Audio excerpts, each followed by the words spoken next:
All right, guys, for this project, this is what I'm thinking. I've got this 2.5 inch, 1/4 inch thick square steel,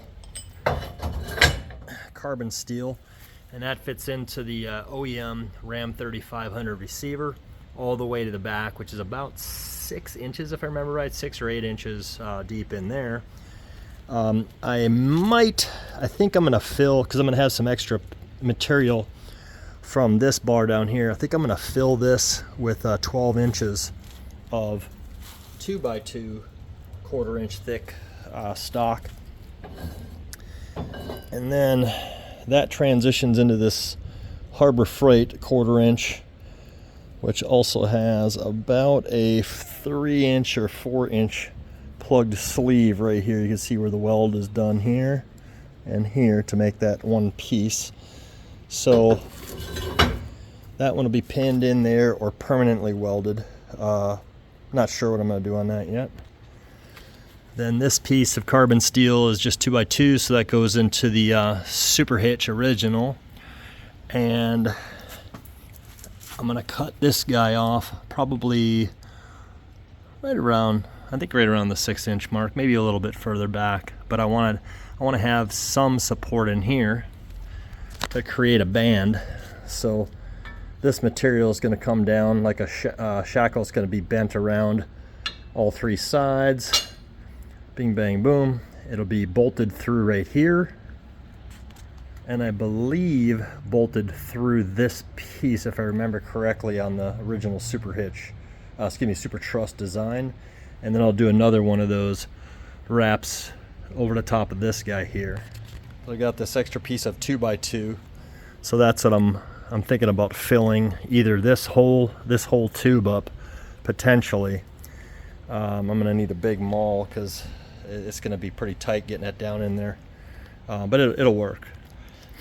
Then I will, or before I do that anyway, I'll do similar to what they did, where they bored out a hole right here, drilled out a hole, and then they used a welder to weld the insert together. So I'll do that also here to weld this insert to this insert to make it a little bit more rigid inside of there.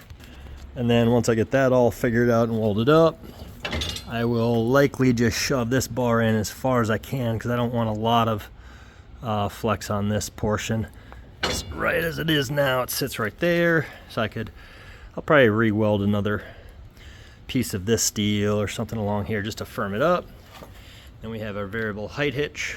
And so all that junk together gives me a little over about 51.5 inches to the ball from the actual vehicle.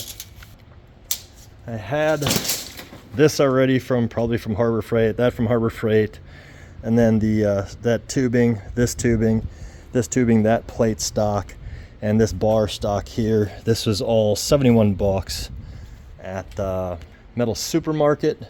So I'll get that welded up.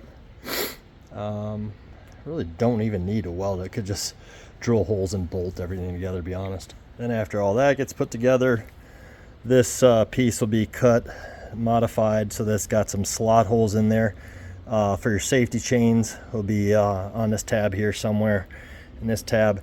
And then from this corner, it's going to have a chain to anchor itself right down to here with a turnbuckle. So that will solidify everything up, pulling everything forward and just kind of beef everything up. I'll give it at least, I'd say, a 500 to 700 pound tongue weight minimum, just like that, without too much to do. But you know, my max tongue weight on here is going to be about 250 to 300 pounds anyway, so not a big deal. And then here's the heavy duty chain that I'll use to shackle everything together. So again, that'll have some kind of a C clamp or whatever you call those things there, and over to here with with one of these guys in between.